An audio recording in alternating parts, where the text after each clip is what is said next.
Yes, तो अपन Rajasthan GK में राजस्थानी चित्र शैलियां पढ़ के आए थे। राजपूताने से संबंधित जो चित्र शैलियां वो अपन ने पढ़ लिया थे, वो उनको पढ़ करके फिर राजस्थान की लोक चित्र शैलियां या लोक शैलियां वो भी अपन ने देख लिया। आधुनिक चित्रकार थे वो भी अपन ने देख लिया। यस, क्लास स्टार्ट होने के बाद में आपको चुप रहना है। इसके बाद अपन ने जो क्वेश्चन आंसर जो देखने थे आज ले जाना आप क्वेश्चन आंसर, और मार्कशीट भी ले जाना, भर करके लाना, कल चेक करवाना, फिर बाद में मैं आपको पूरा पेपर सोल्व करवाऊंगा। हाँ, किसके कितने देखे सही निकल रहे हैं देखेंगे। तो आज पेपर सोल्व करवाते, लेकिन आज वो आपको कल दिया नहीं था पेपर, इसलिए अपन इसको पेपर को उसका चित्र शैली वाला होगा, कल देख लेंगे। आज का टॉपिक रहेगा राजस्थान की जनजातियां। राजस्थान की जनजातियां इंपॉर्टेंट टॉपिक है, प्रश्न आएगा ही आएगा। राजस्थान की सभी प्रतियोगिता परीक्षाओं में जनजातियों से संबंधित प्रश्न पूछा जाते ही है, तो काफी इंपॉर्टेंट टॉपिक है। हेडिंग डाल लीजिए, राजस्थान की जनजातियां। राजस्थान की जनजातियां, राजस्थान की जनजातियां।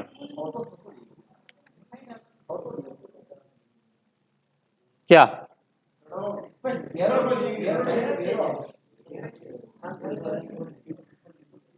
अब लिख लो, और क्या जनजाति नहीं दिख रहा क्या अभी? राजस्थान की जनजातियां, ठीक है। चलो, एक तो ध्यान रखना, विश्व जनजाति दिवस कब मनाया जाता है? विश्व जनजाति दिवस, तो विश्व जनजाति दिवस मनाया जाता है 9 अगस्त को। 9 अगस्त को विश्व जनजाति दिवस मनाया जाता है। पहले समझ लीजिए, बाद में नोट करवा दूंगा मैं आपको। और ध्यान रखना, भारतीय संविधान के अनुच्छेद 342 में अनुसूचित जनजाति के प्रावधान से संबंधित है। कौन सा अनुच्छेद है? 342। 343 किससे है? अनुच्छेद 343 पंचायत राज से तो 243। 343 हिंदी राजभाषा से संबंधित है, ठीक है। तो 342 ये संविधान में जनजाति के प्रावधान से संबंधित है। और दूसरा ध्यान रखना, जनजातियों की संख्या की दृष्टि से राजस्थान का भारत में कौन सा स्थान है? भारत में राजस्थान का 6ठा स्थान है। कौन सा नंबर है? 6ठा नंबर है राजस्थान का। भारत में सर्वाधिक जनजातियों वाला राज्य कौन सा है? मध्य प्रदेश। फर्स्ट नंबर पे कौन है? तो फर्स्ट नंबर पे है अपना मध्य प्रदेश, और राजस्थान अपना 6ठे पे। तो पहले पर है एमपी, और राजस्थान का 6ठा नंबर है, 6ठा स्थान है, ठीक है। फिर अपने राजस्थान की बात करें कि राजस्थान में सर्वाधिक जनजातियां कौन से जिले में निवास करती है? तो सर्वाधिक जनसंख्या जो है, सर्वाधिक जनसंख्या अपने उदयपुर में। कौन से जिले में? उदयपुर जिले में सर्वाधिक जनसंख्या है। और सबसे कम जनजाति वाली जनसंख्या कौन से जिले में है? तो संख्याओं की बात करें तो सबसे कम जनजाति वाला जिला है बीकानेर। कौन सा है? बीकानेर। ध्यान से समझना, क्वेश्चन गलत ना मत कर देना आप। क्या इसमें थोड़े से अलग देते आंसर अलग हो जाता है। अभी अपन ने उदयपुर और बीकानेर देखा है, ये आंसर कब बताएंगे? राजस्थान में सर्वाधिक जनजाति जनसंख्या वाला जिला कौन सा है? उदयपुर। राजस्थान में न्यूनतम जनजाति जनसंख्या वाला जिला कौन सा है? बीकानेर है। और उसी जिले की जनसंख्या का प्रतिशत के हिसाब से देखें, ठीक है, उस जिले में कुल जनसंख्या है, उसका सर्वाधिक प्रतिशत है वो है बांसवाड़ा। सर्वाधिक प्रतिशत की बात करें उस राज्य की जनसंख्या का सर्वाधिक प्रतिशत में, फिर सर्वाधिक जनजातियों का प्रतिशत है बांसवाड़ा। किसका है? बांसवाड़ा। और सेकंड नंबर पे है डूंगरपुर। दूसरे नंबर पे कौन है? डूंगरपुर। और न्यूनतम की बात करें, उस राज्य की कुल जनसंख्या का सबसे कम जनजाति जनसंख्या का प्रतिशत, तो वो है नागौर। कौन है? नागौर है। तो उदयपुर कब बताएंगे? सर्वाधिक जनजाति जनसंख्या वाला। बीकानेर न्यूनतम जनजाति जनसंख्या वाला जिला बीकानेर। बांसवाड़ा कब आंसर बताएंगे? जिले के जनसंख्या का सर्वाधिक प्रतिशत जनजाति वाला जिला बांसवाड़ा। सेकंड नंबर पे डूंगरपुर। और नागौर कब बताओगे? हाँ, प्रतिशत लिखा हुआ होना चाहिए, ठीक है। प्रतिशत है उस राज्य की कुल जनसंख्या का देखे तो सबसे कम प्रतिशत उस राज्य में नागौर का है, जिसमें जनजातियां कम है, ठीक है। एक ध्यान रखना, राजस्थान की कुल जनसंख्या का 13.48% अनुसूचित जनजाति का है। राज्य की कुल जनसंख्या का कितना प्रतिशत अनुसूचित जनजाति का है? तो बताएंगे 13.48%। 1348 याद है? 1348 में किस नगर की स्थापना हुई थी? 48। हिस्ट्री में वाले सर ने पढ़ाया होगा आपको, करौली की स्थापना कब हुई थी? नहीं याद? 1997 में। जय हो। तो 13.48% है। किसका है ये? क्या बताओ, क्वेश्चन क्या आएगा?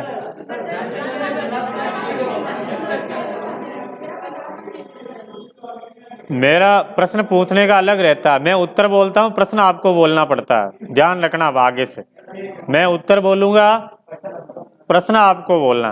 13.48 कब उत्तर बताओगे? राजस्थान में कुल जनसंख्या का जनजातियों का प्रतिशत, ठीक है, 13.48 है। और एक ध्यान रखना, राजस्थान में कुल कितनी जनजातियां रहती है? तो 12 बताना। कुल कितनी जनजातियां रहती है? 12 जनजातियां रहती है, ठीक है। इंपॉर्टेंट जनजातियों की बात करें, इंपॉर्टेंट कौन कौन सी जनजाति है? सर्वाधिक संख्या की बात करें तो सबसे ज्यादा जनजाति में मीणा, दूसरे नंबर पे बेल, तीसरे नंबर पे हो जाएगा अपने गरासिया, फिर इसके बाद में सहरिया और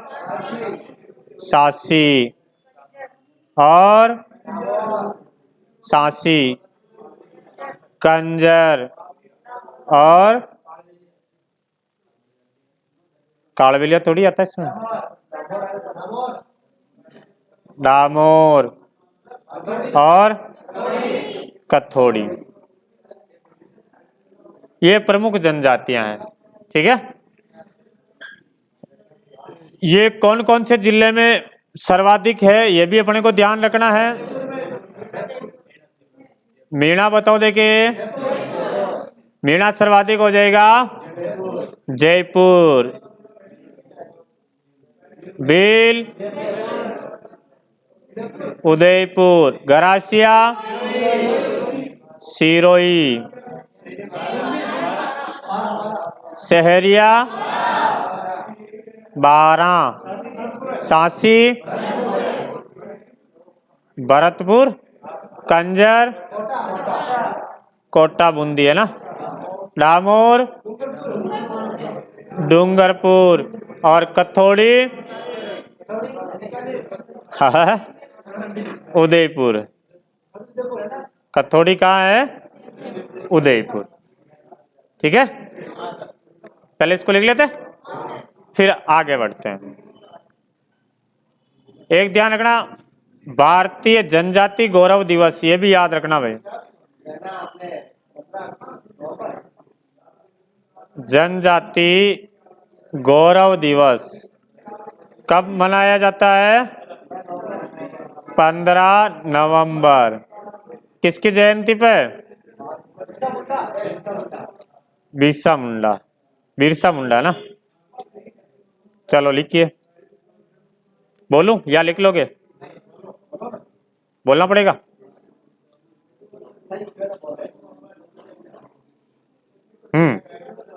विश्व जनजाति दिवस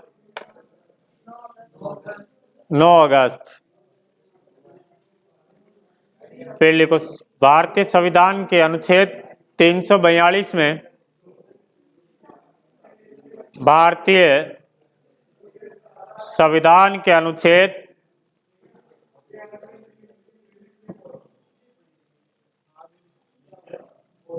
342 में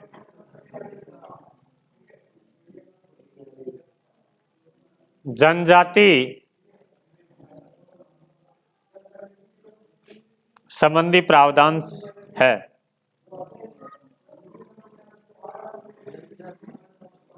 या जनजातियों को अधिसूचित किया गया है या प्रावधान है। 342 42। फिर लिखो, जनजातियों की संख्या की दृष्टि से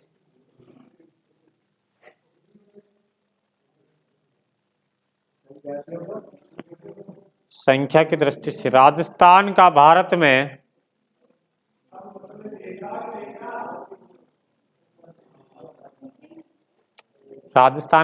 में छठा स्थान है।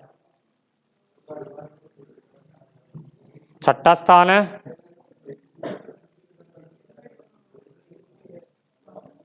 पहले स्थान पर कौन सा राज्य है?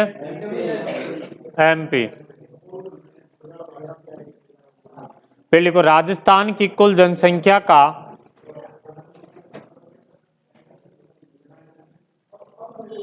राजस्थान की कुल जनसंख्या का 13.48%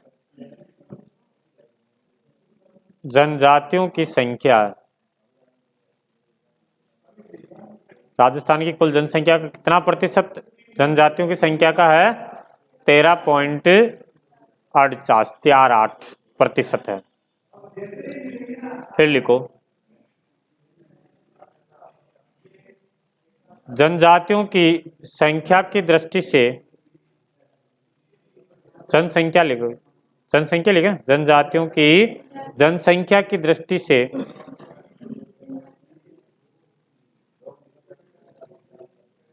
जनजातियों की जनसंख्या दृष्टि से सर्वाधिक जनजाति वाला जिला उदयपुर। उदयपुर।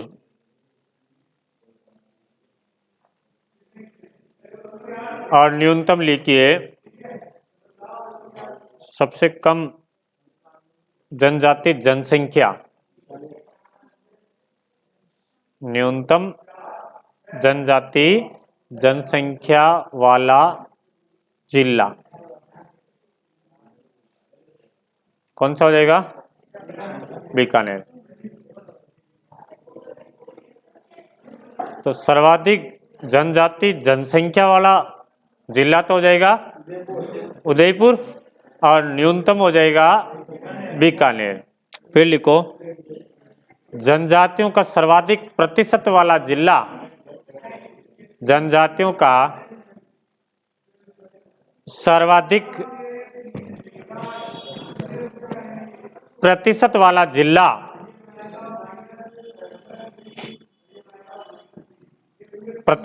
जिला बांसवाड़ा। सेकंड नंबर पे कौन है? डूंगरपुर।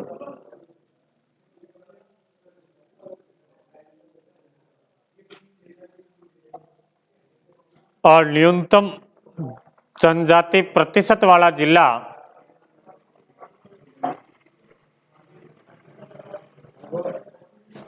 नागौर।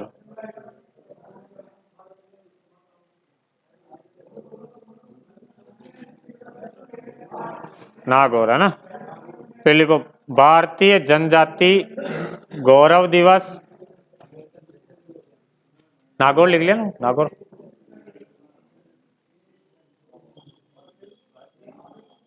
भारतीय जनजाति गौरव दिवस।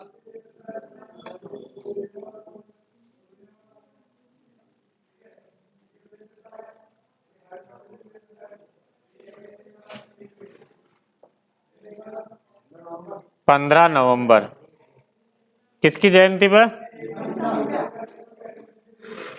बिरसा मुंडा।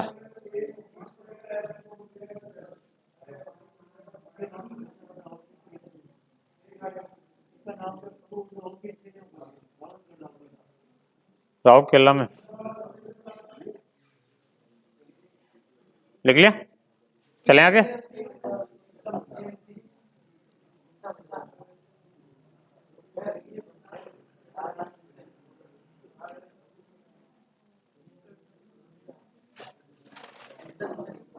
हाँ, फिर लिखो राजस्थान में कुल 12 जनजातियां। लिख लिया था कि पहले? राजस्थान में कुल 12 जनजातियां पाई जाती है।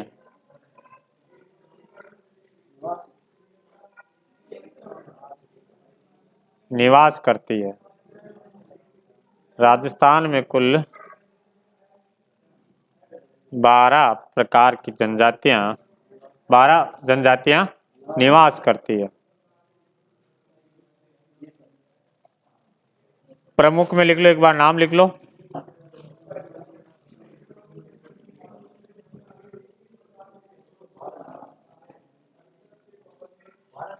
ये आटी है, कुछ छोटी मोटी है जिनका मतलब नाम इतना नहीं आता है। हाँ, ये लिख लीजिए।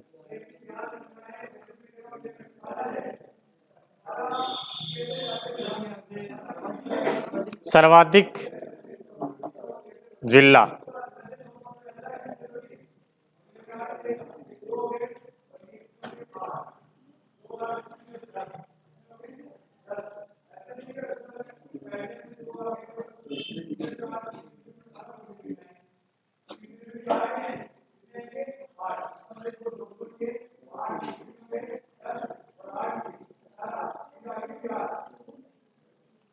चले आगे।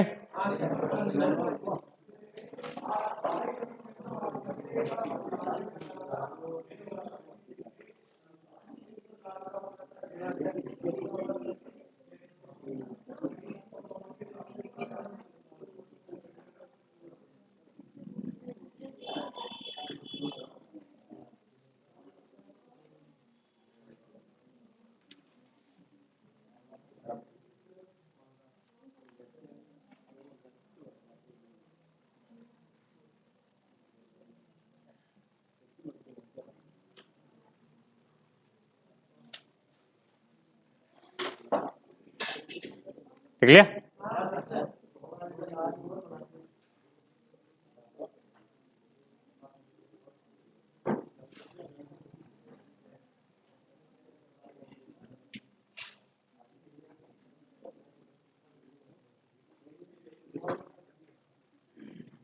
पढ़ लिया। चलिए जी, अब एक एक जनजाति को देखते हैं। सबसे पहले अपन देखेंगे सांसी। सांसी जनजाति।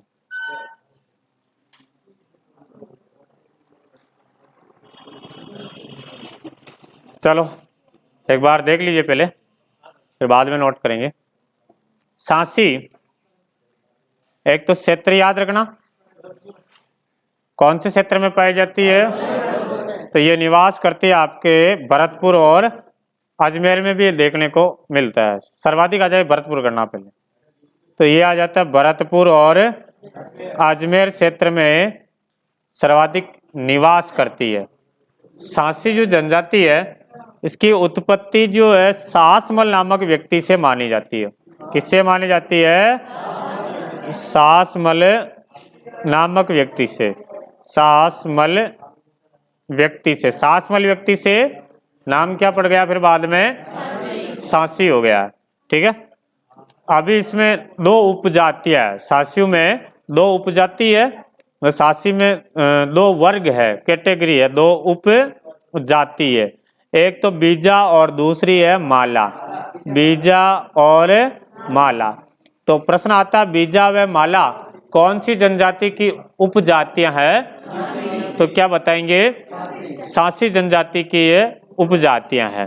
ठीक है, तो एक तो ये आपको ये ध्यान रखना। दूसरी चीज, सासी जनजाति जो है चोरी के जो चोरी करते हैं ना, इसके लिए ये जानी जाती है, और चोरी को ही ये विद्या मानते हैं।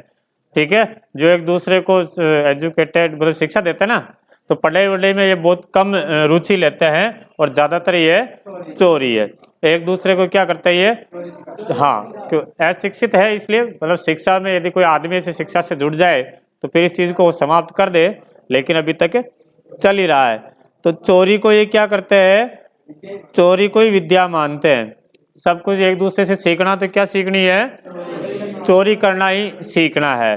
दूसरी चीज इसमें एक ध्यान रखना, ये जो इनके सामाजिक काम होता है उसमें कोई विवाद हो जाता है, तो समाज में निपटारा करने के लिए कोई विवाद वगैरह हो जाता है तो हरिजनों को बुलाते हैं। किनको बुलाते हैं? हरिजन। हरिजन इनके समाज में कोई विवाद हो जाता है तो उसका निपटारा करते हैं।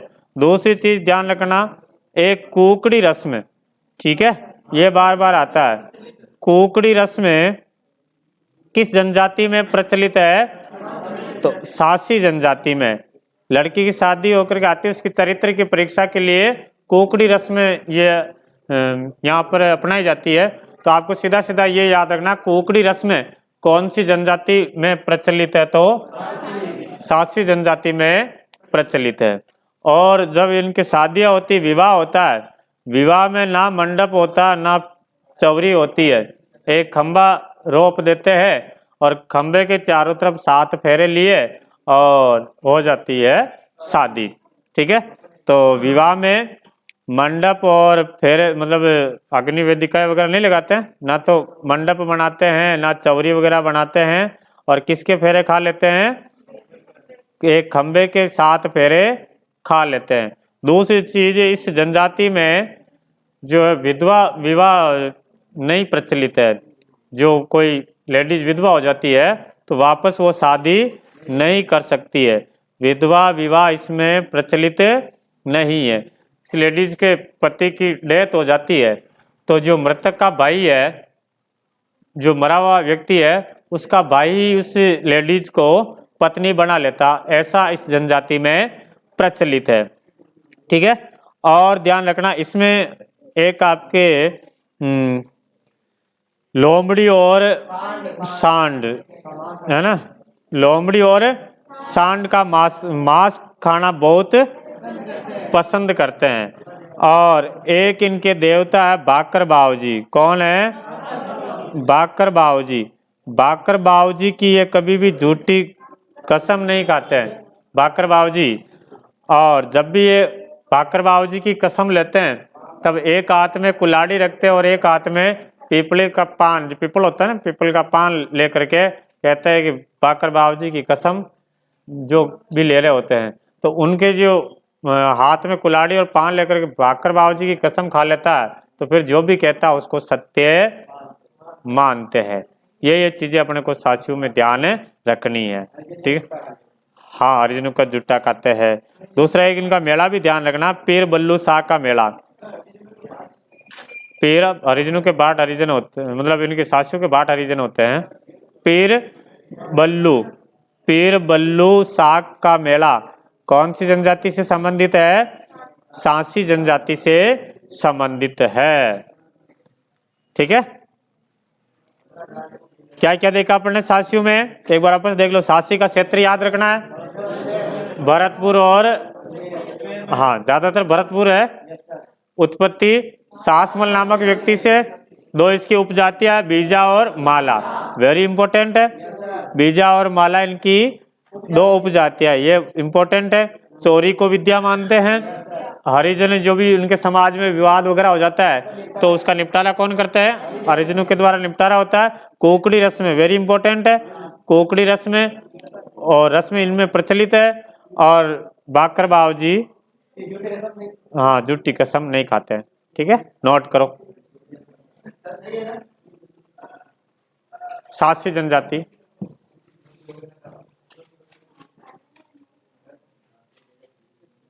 बोलो साथ साथ में या लिख लो कैसे? बोलो, लिखो। सास्य जनजाति क्षेत्र भरतपुर अजमेर। अजमेर नहीं भी लिखो तो भरतपुर लिख लो, कोई एक ही बहुत है। सर्वाधिक भरतपुर में वैसे।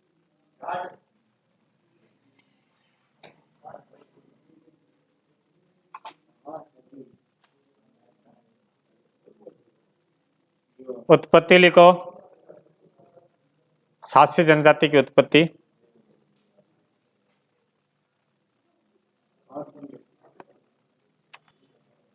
सासमल, सासमल नामक व्यक्ति से।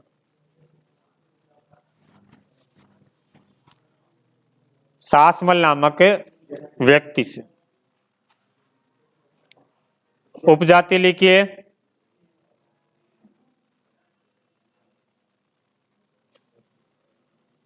सास्यों की उपजाति। उपजाति में लिखो बीजा व माला। मतलब सास्यों में भी जो अमीर आदमी होते हैं पैसे वाले वो तो बीजा वर्ग में, और जो गरीब लोग होते हैं वो माला कैटेगरी, माला वर्ग में आते हैं। बीजा और माला, आपको तो बीजा माला याद रखना। बीजा और माला किस जनजाति की उपजातियां है? सास्य जनजाति। फिर लिखो, ये चोरी को विद्या मानते हैं।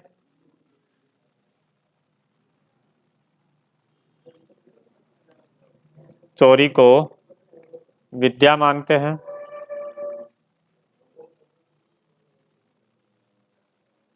चोरी को विद्या मानते हैं। समाज का निपटारा हरिजनों के द्वारा करवाया जाता है।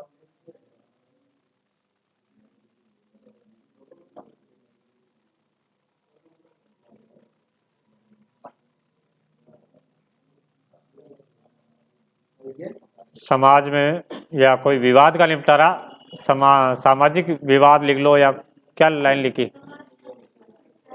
सामाजिक विवाद का निपटारा, सामाजिक विवाद भी करो उसके।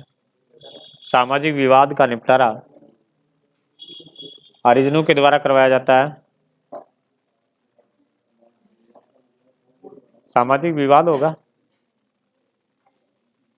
पहले इस जनजाति में कोकड़ी रस्म प्रचलित है।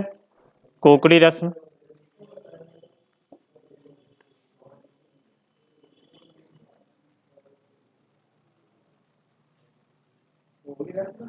कोकड़ी रस्म प्रचलित है।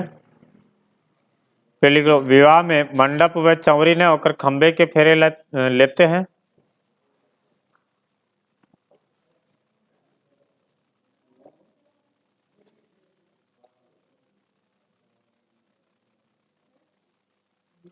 विवाह में मंडप व चौरी न बनाकर खंबे में फेरे लेते हैं।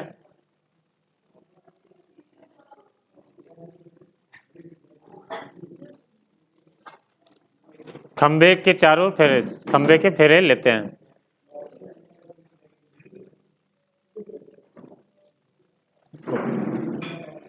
इस जनजाति में विधवा पुनर्विवाह प्रचलित नहीं है। विधवा पुनर्विवाह प्रचलित नहीं है।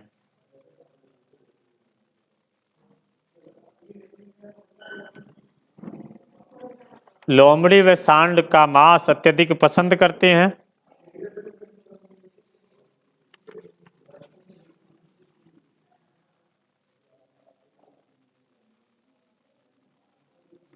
लोमड़ी व सांड का मांस अत्यधिक पसंद करते हैं। बाकर बावजी की झूठी कसम नहीं खाते हैं।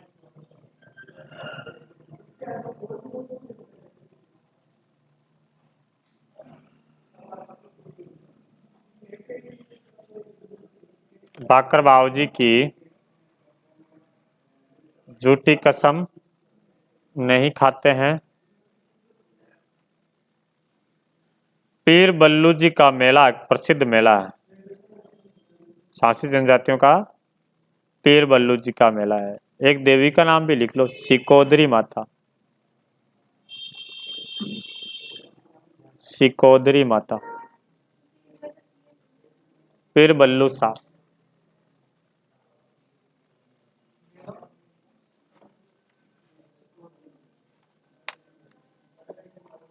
सिकोदरी माता।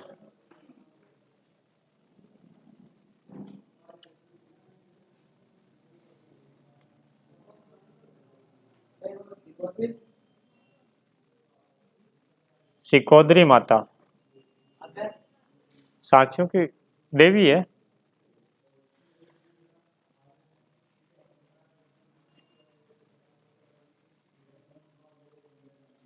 चले आगे।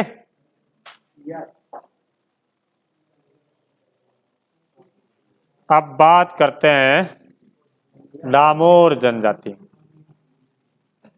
अगली जनजाति है डामोर, डामोर जनजाति। चलो भाई देखो डामोर। डामोर सर्वाधिक की बात करें कहाँ निवास करती है, तो बताएंगे डूंगरपुर। कौन से जिले में निवास करती है? डूंगरपुर जिले में। डूंगरपुर जिले का सिमलवाड़ा, सिमलवाड़ा पंचायत समिति है। डूंगरपुर में भी कहाँ पर है? सिमलवाड़ा पंचायत समिति, सिमलवाड़ा। एक तो आपको ये ध्यान रखना, डामोर सर्वाधिक डूंगरपुर जिले के सिमलवाड़ा पंचायत समिति में निवास करती है। दूसरी चीज ये ध्यान रखना, डामोर अपने आप को राजपूत मानते हैं। इनकी उत्पत्ति जो है ये मानते हैं कि हमारी उत्पत्ति राजपूतों से हुई है। तो ये अपने आप को क्या मानते हैं? राजपूत मानते हैं। अगली चीज ध्यान रखनी, डामोर जो है ये राजस्थान की एकमात्र ऐसी जनजाति है जो जंगलों में न रह करके खेती और पशुपालन का काम करते हैं। ज्यादातर जो जनजातियां हैं वो जंगलों में निवास करते हैं, ये जंगलों में निवास नहीं करती है। ये एकमात्र जनजाति है जो जंगलों में निवास न करके कृषि व पशुपालन का काम करते हैं, पशुपालन का काम करते हैं। ठीक है। डूंगरपुर आपको पता है कि गुजरात के टच में है, तो इस जनजाति की बोलियों में गुजराती बोली का प्रभाव देखने को मिलता है। कौन सी जनजाति की बोली में गुजराती बोली का प्रभाव देखने को मिलता है? तो आप क्या बताओगे? डामोर बोली में गुजराती बोली का प्रभाव देखने को मिलता है। ठीक है। और हाँ जी, वो अब जो पैसे वाले हो गए वो सिटी में रहने लग गए हैं, बाकी तो जंगलों में रहते हैं। हाँ, इनके मुखिया को, जो पंचायत का मुखिया होता है, मुखिया को मुखी कहते हैं। मुखिया को क्या कहते हैं? मुखिया को मुखी कहते हैं। और इस जनजाति में पुरुष एक से अधिक विवाह करना इसमें प्रचलित है। पुरुष जो है एक से अधिक विवाह, एक से अधिक विवाह भी क्या इनमें प्रचलित है। और ये जो है इनमें क्या होता है? एकल परिवार ही चलता है। कैसा परिवार चलता है? एकल परिवार। लड़का हुआ, उनकी शादी की, शादी करके उनको उनके पत्नी के साथ अलग कर देते हैं कि अब हाँ, जैसे लड़के की शादी हुई और उनको अलग कर देते हैं। ठीक है। तो ये एकल परिवार में ये एकल परिवार चलते हैं। और दूसरी चीज, इनमें जो है पुरुष जो है, डामोर जनजाति में पुरुष भी महिलाओं की तरह आभूषण पहनने के शौकीन होते हैं। पुरुष भी महिलाओं की तरह आभूषण पहनते हैं। ये भी भाई साहब चोटी रखते हैं, बोर लगाते हैं, कड़ा पहनते हैं पैरों में, हाँ कनकती पहनते हैं, है ना, कभी कभी तो रकड़ी भी पहन लेते हैं। तो पुरुष भी महिलाओं की तरह ये आभूषण पहनने के शौकीन है। और ध्यान रखोगे, वैसे आदिवासियों के लिए जो प्रमुख त्योहार आता है वो होली है। होली का त्योहार ये बड़े धूमधाम से मनाते हैं। तो डामोर में भी जो होली का त्योहार आते हैं, होली के उत्सव पर एक चाड़िया उत्सव मनाते हैं। कौन सा? चाड़िया उत्सव। चाड़िया उत्सव कौन सी जनजाति के द्वारा मनाया जाता है? डामोर जनजाति के द्वारा मनाया जाता है। किस त्योहार पे मनाया जाता है? तो होली के त्योहार पर ये मनाया जाता है। दो मेले हैं इनके। डामोर जनजाति के प्रसिद्ध मेले कौन कौन से हैं? तो एक तो ध्यान रखना, ग्यारस रेवाड़ी का मेला। ग्यारस की रेवाड़ी का मेला कहाँ बढ़ता है? ये डूंगरपुर में। कहाँ बढ़ता है? डूंगरपुर में। और एक है जेला बावसी का मेला। जेला बावसी आएगा ना, जेला बावसी का मेला। जेला बावसी का मेला बढ़ता है गुजरात के पंचमहल में। कहाँ बढ़ता है? गुजरात के पंचमहल। ये मेले भी ध्यान रखना, प्रश्न आता है कि गुजरात का जेला बावसी का मेला राजस्थान की कौन सी जनजाति का प्रसिद्ध मेला है? तो क्या बताओगे?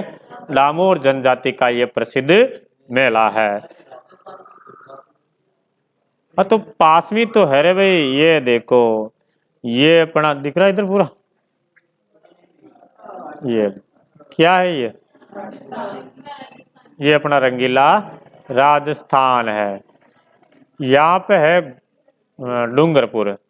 ओके, और ये नीचे वाला पार्ट है आपका, ये गुजरात है ना। अब मेला बढ़ता है, अब देख लो भाई, यहाँ पर रहते हैं डामोर और यहाँ बढ़ता मेला। अपने को लगता है कि भाई राजस्थान गुजरात दूर है, इनके तो बिल्कुल पास में है ना। अपने विजयनगर से गुलाबरा जाओ, गुलाबरा मेला होता नहीं जाते क्या? अपन जाते गुलाबरा के मेले में ऐसे है। चलिए, डामोर में क्या क्या देखा अपन ने, एक बार वापस देख लेते हैं जल्दी से। डामोर सर्वाधिक कौन से जिले में? डूंगरपुर के सिमलवाड़ा जो पंचायत समिति में है।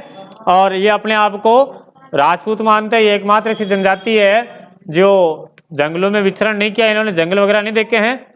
ये लोग बाग गांव बसा करके रहते हैं और कृषि और पशुपालन का काम करते हैं। और इनकी बोली पर गुजराती बोली का प्रभाव देखने को मिलता है। और जो इनके मुखिया होता है उनको मुखी कहते हैं। पुरुष जो है एक से अधिक विवाह इनमें कर सकता है, एक से ज्यादा विवाह कर सकता है, एकल परिवार चलता है। जैसे ही बच्चे की शादी हुई उनको अलग कर दिया जाता है। होली के त्योहार पर चाड़िया उत्सव मनाते हैं। और मेले याद रखना, 11 रेवाड़ी कहाँ बढ़ता? डूंगरपुर। जेला बावसी का मेला पंचमहल गुजरात। लिखो देख,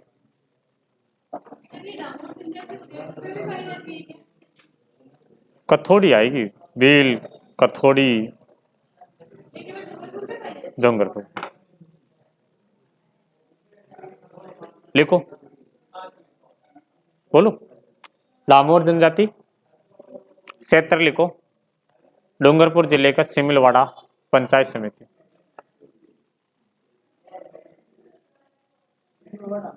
हाँ जी, सिमलवाड़ा। यहाँ क्या लिख दिया था? सिमलवाड़ा ही है, सिमलवाड़ा पंचायत समिति। फिर लिखो, ये अपने आप को राजपूत मानते हैं या राजपूतों से उत्पत्ति मानते हैं? राजपूतों से उत्पत्ति मानते हैं। फिर लिखो, एकमात्र जनजाति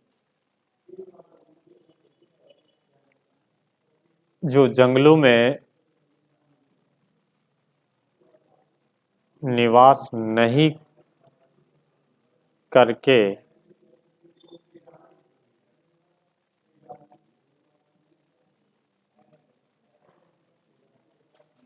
कृषि और पशुपालन करते हैं।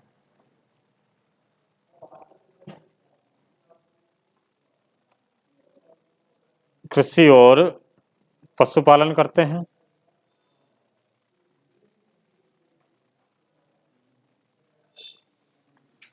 फिर लिखो डामोर जनजाति की बोली में गुजराती बोली का प्रभाव देखने को मिलता है। गुजराती बोली का प्रभाव देखने को मिलता है। गुजराती बोली का प्रभाव देखने को मिलता है।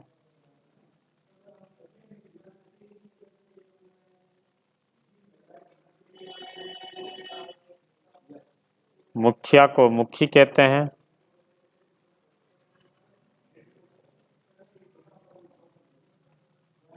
मुखिया को मुखी कहते हैं।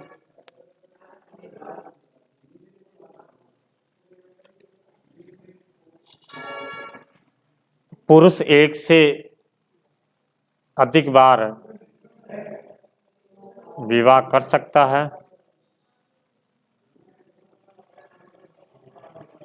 पुरुष एक से अधिक बार विवाह प्रचलित है, यूं लिख लो।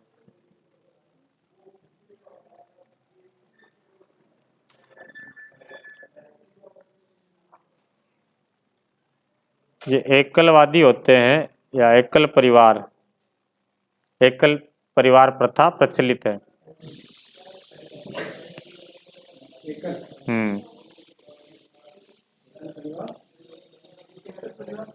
हाँ, एकल परिवार प्रथा प्रचलित है।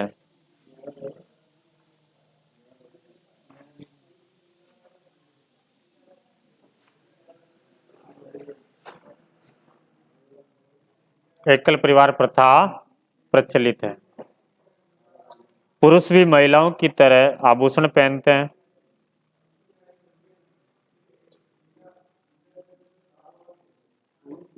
महिलाओं की तरह आभूषण पहनने के शौकीन है या पहनते हैं।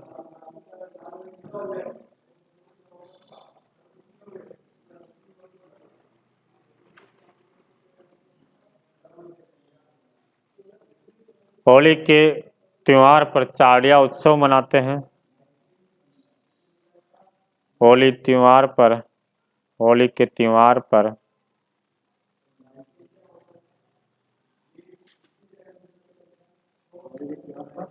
चाड़िया उत्सव मनाते हैं। चाड़िया उत्सव मनाते हैं।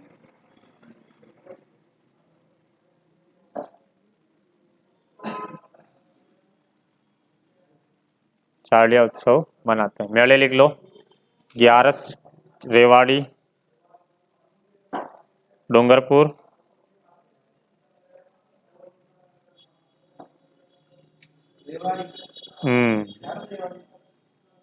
ग्यारस की रेवाड़ी, डूंगरपुर,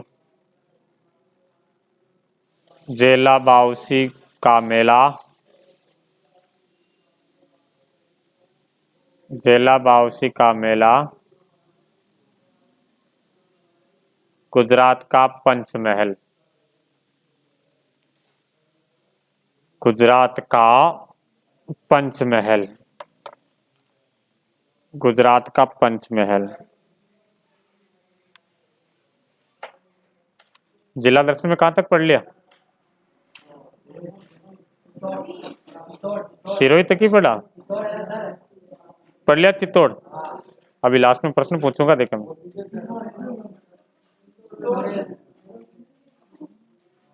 अरे भाई, चित्तौड़ का आप नहीं लिया क्या? ले जाता ना, ले जाना, प्रिंट आउट ले जाना। तो भाई नहीं दिया तो आप नहीं आए होंगे, इसलिए नहीं दिया। बाकी दूसरों के पास तो है, आप अकेले के पास नहीं है, तो आप आए नहीं होंगे। चित्तौड़ का तो अब ले जाना। और कह रहा सिरोही का ही नहीं दिया, उदयपुर का ही नहीं दिया। तो सिरोही के बाद में तो काफी सारे और जिले देख लिए, कई सारी क्लासें हो गई सिरोही के बाद। चलिए अगली एक और लिख लेते हैं, अपने एक और पढ़ लेते हैं। नेक्स्ट जनजाति है कथोड़ी। कौन सी है? कथोड़ी।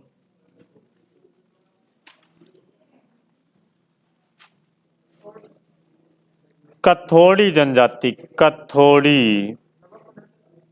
नमक नमक थोड़ी बनाते रे। कत्था कत्था।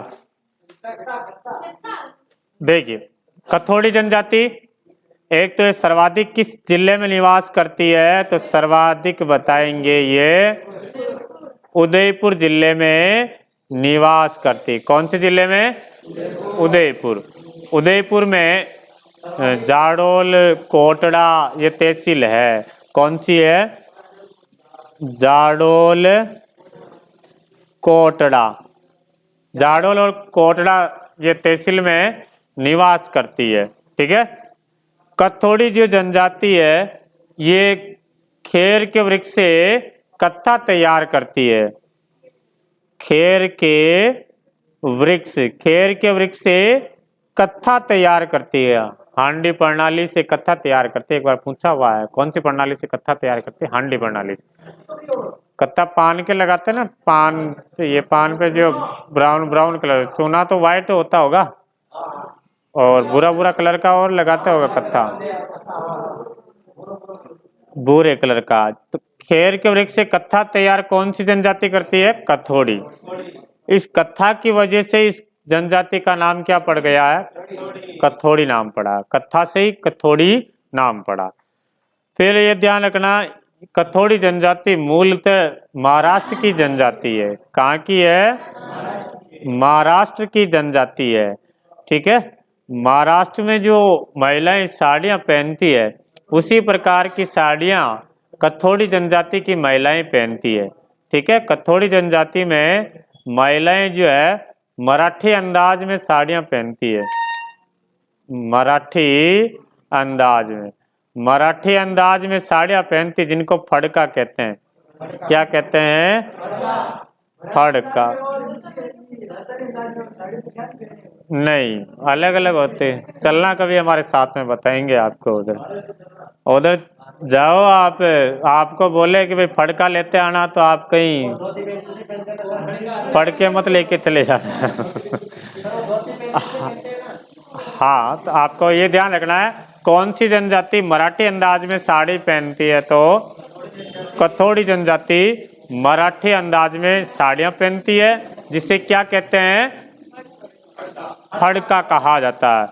दूसरी चीज ये ध्यान रखना, इस जनजाति में दूध का सेवन बिल्कुल नहीं किया जाता है। दूध को तो यूं समझते हैं जहर है भाई साहब।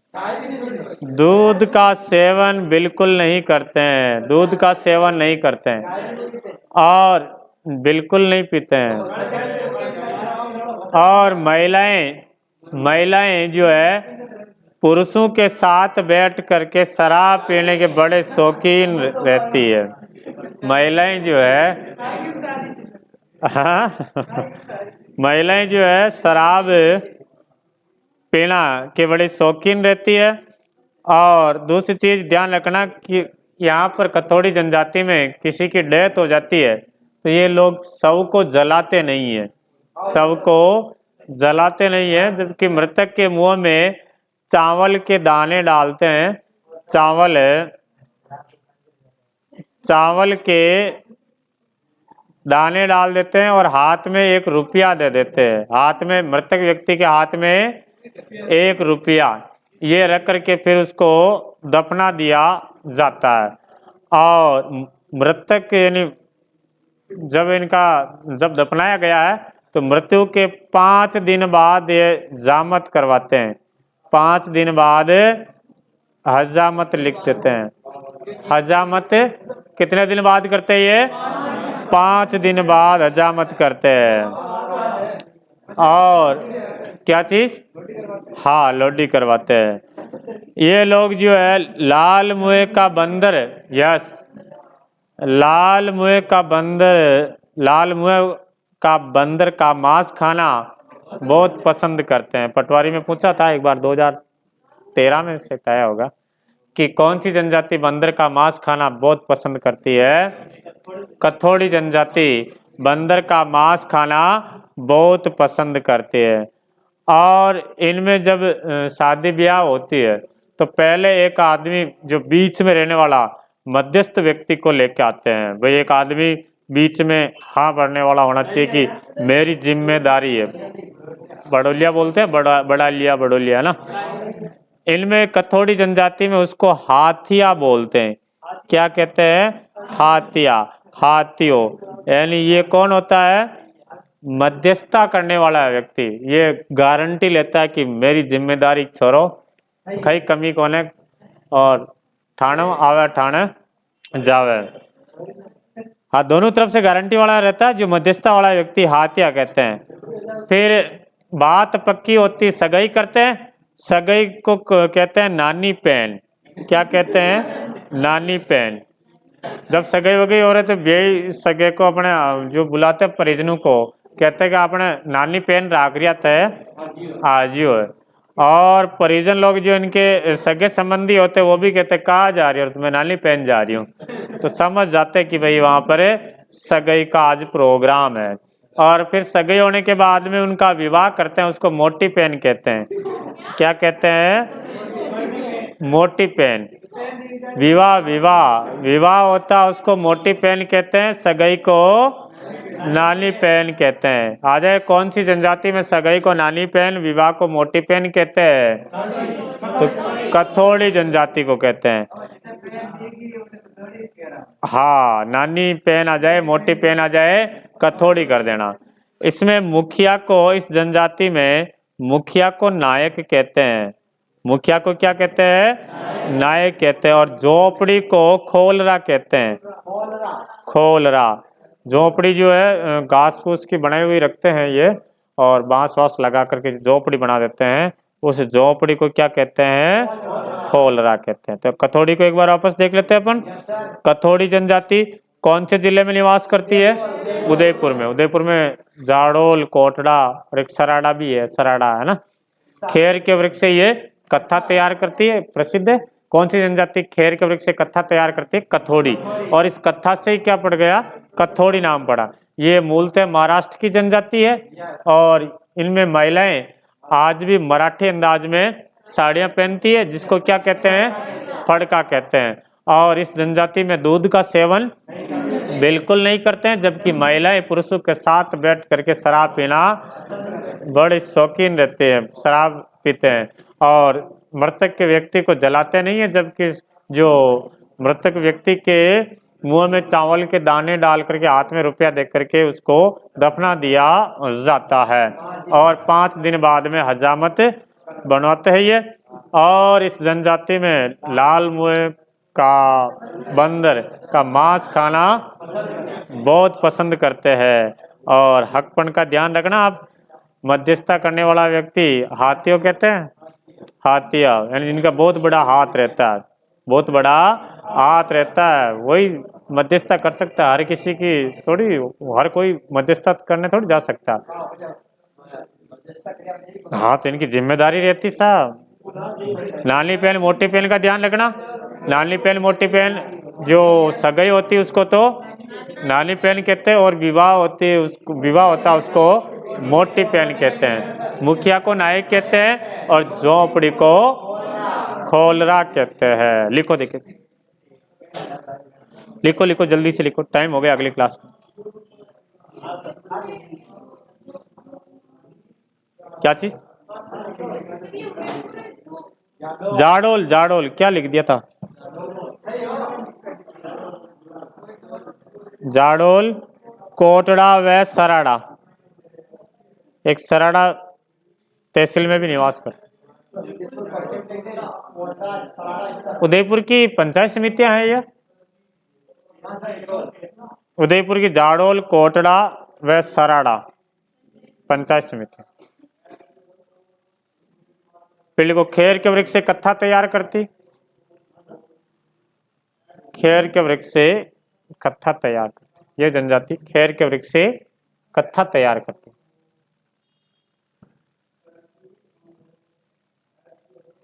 खेर के वृक्ष से कत्था है। ब्रैकेट में लिख लो हांडी प्रणाली, हांडी प्रणाली, बाई चांस पूछ ही ले। हांडी, हांडी नहीं जानते? तुम नहीं देखा होगा, तुम लोग नहीं देखा हांडी। हमारे पहले जो सब्जियां वगैरह बनाते थे हमारे हांडियों में बनाते थे।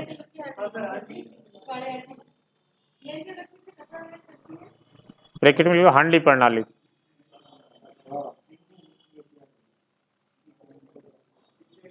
हाँ, फिर लिखो ये जनजाति मूलतः महाराष्ट्र की मानी जाती है,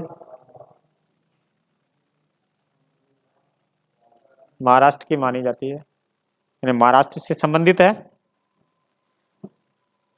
और महिलाएं मराठी अंदाज में साड़ियां पहनती है जिसे फड़का कहते हैं। महिलाएं मराठी अंदाज में साड़ियां पहनती उसे फड़का कहते हैं। इस जनजाति में दूध का सेवन नहीं किया जाता है। दूध का सेवन नहीं किया जाता है।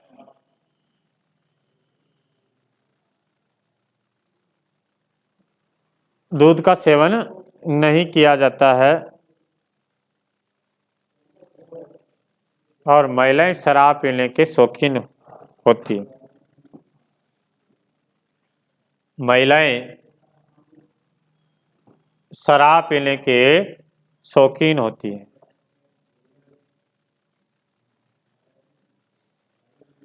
मृतक के शव को या मृतक के शव के मुंह में चावल के दाने, मृतक के शव के मुंह में, मृतक शव के मुंह में चावल के दाने वे हाथ में रुपया देकर दफनाते हैं। चावल के दाने डालकर हाथ में रुपया देकर दफनाते हैं। और 5 दिन बाद परिवार वाले हजामत बनाते हैं।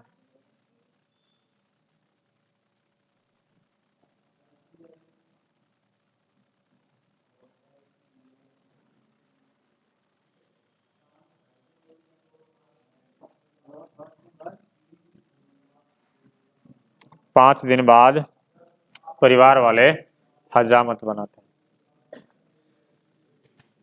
ये जनजाति लाल मुंह के बंदर का मांस खाना बहुत पसंद करती है। परिवार वाले हजामत करवाते हैं।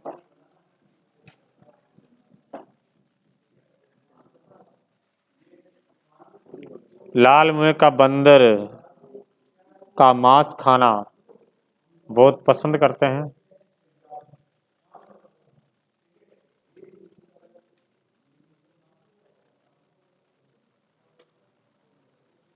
फिर लिखो विवाह की मध्यस्थता करने वाले व्यक्ति को, विवाह की मध्यस्थता करने वाले व्यक्ति को हाथियों, मध्यस्थता करने वाले व्यक्ति को विवाह की मध्यस्थता, मध्यस्थता, मध्यस्थता करने वाले व्यक्ति को हाथियों, सगाई को नानी पेन व विवाह को मोटी पेन कहा जाता है। सगाई को नानी पेन, विवाह को मोटी पेन कहा जाता है।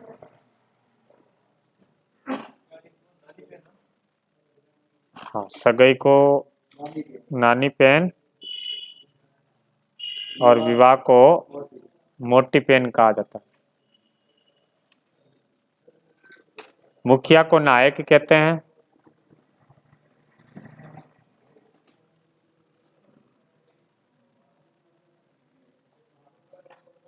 और झोंपड़ी को खोलरा कहते हैं।